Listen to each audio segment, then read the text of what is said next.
Hello students, you are welcomed in Education Arena YouTube channel Kharkhoda. Students, we are learning tenses and today we are going to learn future perfect tense. Students, आज हम future perfect tense सीखेंगे.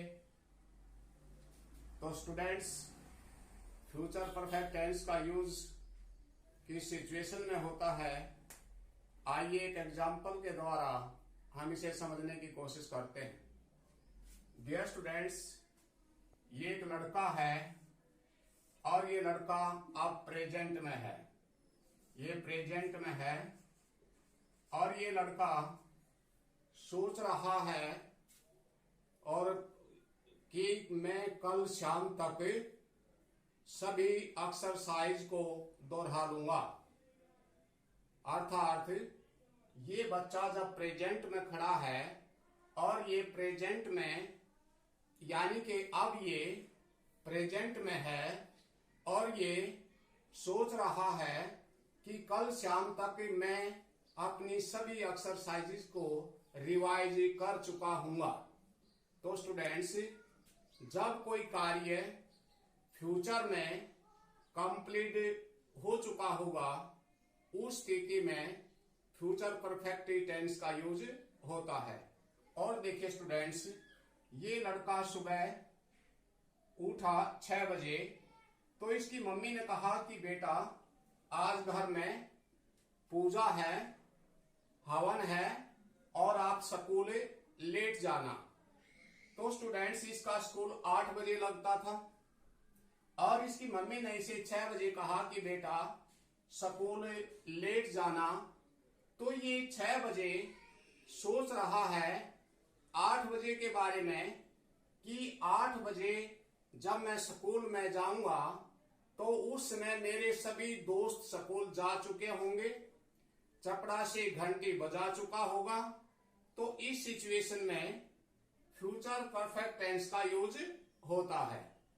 Hope कि आप concept समझ गए होंगे कि future perfect tense का यूज किस सिचुएशन में होता है. यहां पर लिखा कंप्लीटेड एक्शन इन फ्यूचर, यानी कि फ्यूचर में कोई कार्य कंप्लीट हो चुका होता है, उस स्थिति में फ्यूचर परफेक्ट टेंस का यूज होता है.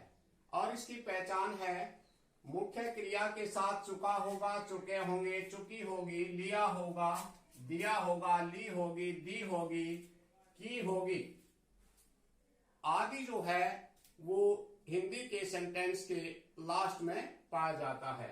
जैसे अध्यापक पाठ पढ़ा चुका होगा, चपरासी घंटी बजा चुका होगा, वह जा चुका होगा, राम सो गया होगा, उसने खाना खा लिया होगा, उसने प्रश्न हल कर लिए होंगे, शाम तक वे क्रिकेट खेल चुके होंगे. तो स्टूडेंट्स, इस प्रकार के सेंटेंसेस में फ्यूचर परफेक्ट टेंस का यूज होता है. तो बात करते हैं अफर्मेटिव सेंटेंसेस की. स्टूडेंट्स, अफर्मेटिव सेंटेंस वो सेंटेंस होता है जिसमें ना तो नोट का यूज होता और ना ही कोई क्वेश्चन पूछा जाता. एक सिंपल सेंटेंस होता है. और इसका स्ट्रक्चर देखिए, सबसे पहले सब्जेक्ट, इसके बाद शैल हैव या विल हैव, प्लस वर्ब की थर्ड फॉर्म और लास्ट में ऑब्जेक्ट. देखिए, वह शाम तक सभी प्रश्न हल कर चुका होगा.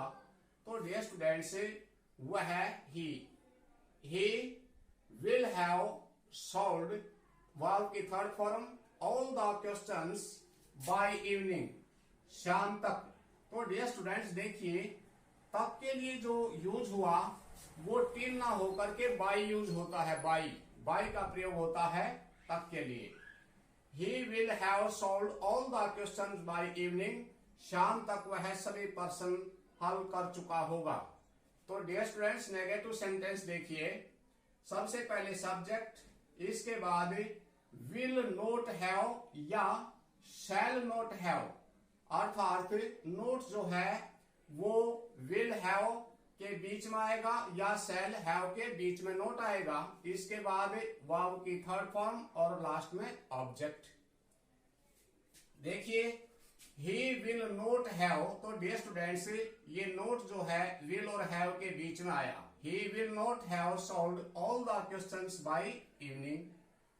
इंटरोगेटिव सेंटेंस देखिए, सबसे पहले will या shall, इसके बाद सब्जेक्ट और इसके बाद जो है have जो है वो सब्जेक्ट के बाद आएगा। इसके बाद वर्ब की थर्ड फॉर्म ऑब्जेक्ट और इंटरोगेटिव साइन। देखिए will he have, तो स्टूडेंट्स सबसे पहले हेल्पिंग वर्ब will आया, इसके बाद सब्जेक्ट फिर have। will he have solved all the questions by evening। यदि इंटरोगेटिव नेगेटिव सेंटेंस है तो देखिए सबसे पहले will या shall, इसके बाद सब्जेक्ट, इसके बाद नोट और फिर have। तो स्टूडेंट्स देखिए इंटरोगेटिव नेगेटिव में सब्जेक्ट और have के बीच में नोट आएगा, या मैं कहूं कि जो have है वो नोट के बाद आएगा। will shall फिर सब्जेक्ट फिर नोट फिर have, वर्ब की third form object interrogative sign. will he not have solved all the questions by evening। तो डियर स्टूडेंट्स ये था हमारा फ्यूचर परफेक्ट टेंस का structure, affirmative, negative, interrogative, interrogative, negative. यदि वो कोई WH वर्ड है तो डियर स्टूडेंट्स वो पहले यूज हो जाएगा। नेक्स्ट एग्जांपल देखिए, तुम कल तक यह पुस्तक पढ़ चुके होंगे। तो dear students you will have read this book by tomorrow। हम 5 बजे तक घर पहुंच चुके होंगे। we shall have reached home by 5 o'clock। तो डियर स्टूडेंट्स ये कुछ एग्जाम्पल थे जो फ्यूचर परफेक्ट टेंस से रिलेटेड थे।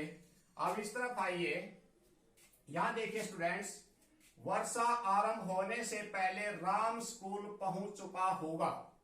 तो डियर स्टूडेंट्स यहां पर 2 एक्शन है, फ्यूचर की कोई 2 एक्शन है, वर्षा का आरंभ होना और स्कूल में पहुंचना।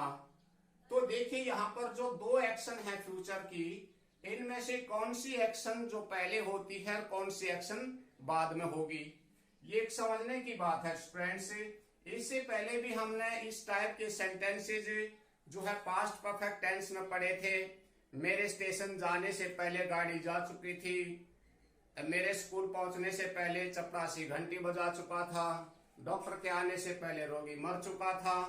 तो सेम सेंटेंसेस यहाँ भी हैं डियर स्टूडेंट्स, लेकिन जो ये सेंटेंसेस हैं ये फ्यूचर से रिलेटेड है, सारे फ्यूचर में हैं। अब देखिए वर्षा आरंभ होने से पहले राम स्कूल पहुंच चुका होगा।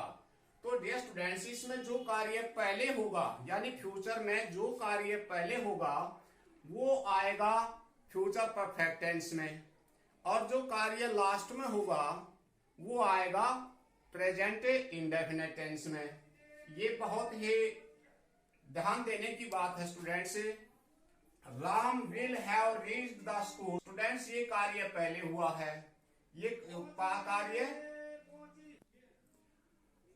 Ram will have reached the school before the train starts. Dear students देखिए यहां पर राम स्कूल पहुंच चुका होगा, राम स्कूल पहुंच चुका होगा, ये कार्य पहले होगा और ये कार्य बाद में।